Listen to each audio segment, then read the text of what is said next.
All right, we got a 2013 Dodge Dart here. We got ourselves a working key fob here, the original, and we got ourselves a replacement.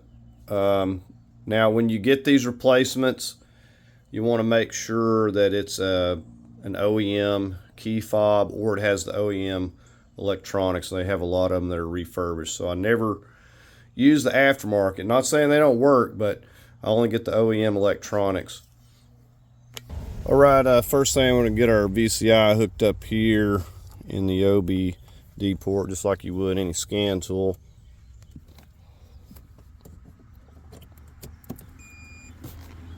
Set this out of the way. All right, we got both of our key fobs, the original, and we got our new one sitting in here.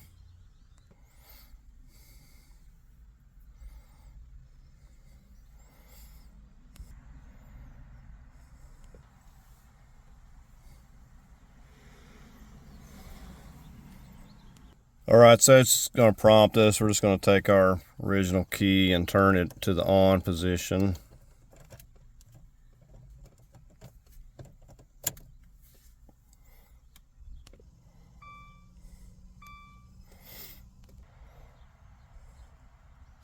All right, now I got the VIN. Let's hit OK.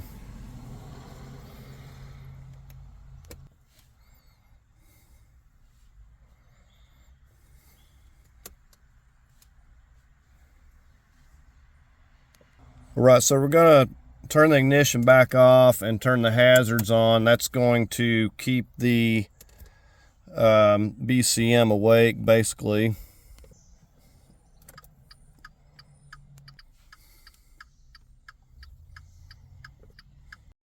All right, I'm checking it for trouble codes. Everything looks good, so we're going to go ahead and go into the key learning.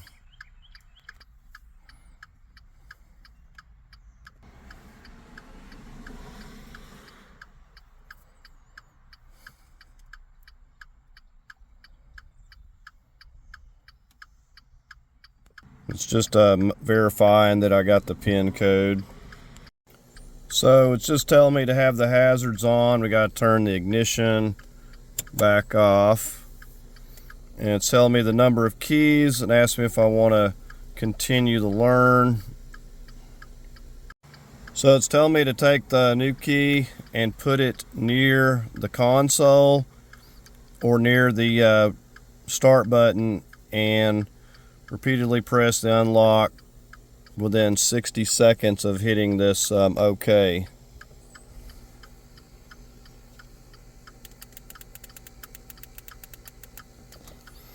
All right, so it failed. We got to try it again. Okay, because I have the maximum number of keys, I'm going to I had to back out. I'm having to go into the control unit, and we're going to have to actually erase these keys. All right, now we get the option to erase. And we're going to hit yes. So just put the password in. Now we have 0 keys. Now we go back to key learning.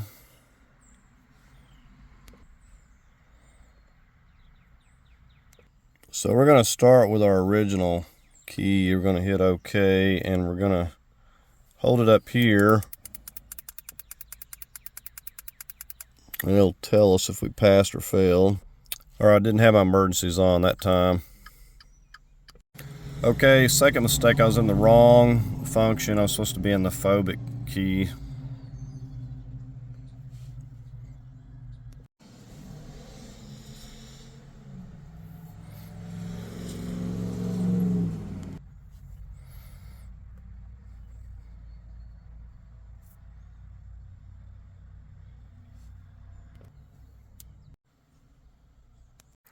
All right, so just starting with the original key. I've got it in here, but it's fully turned off.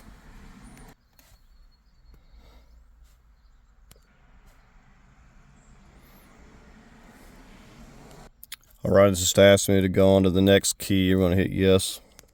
All right, so I'm going to take this one out. We'll get our other key. This is our new one.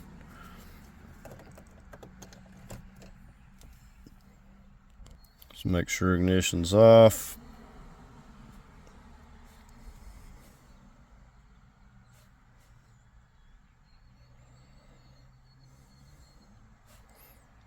And don't have any more keys, so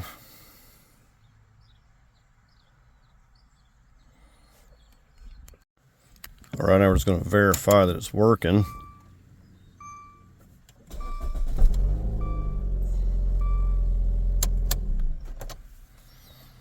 And get our other key. This is actually the original key.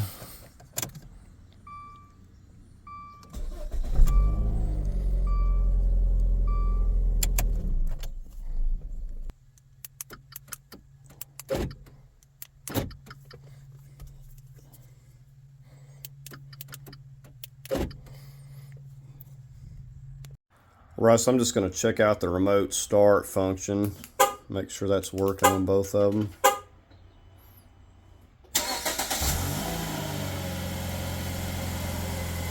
That one's good. And we got the new one. Oh, we got a problem here. There we go.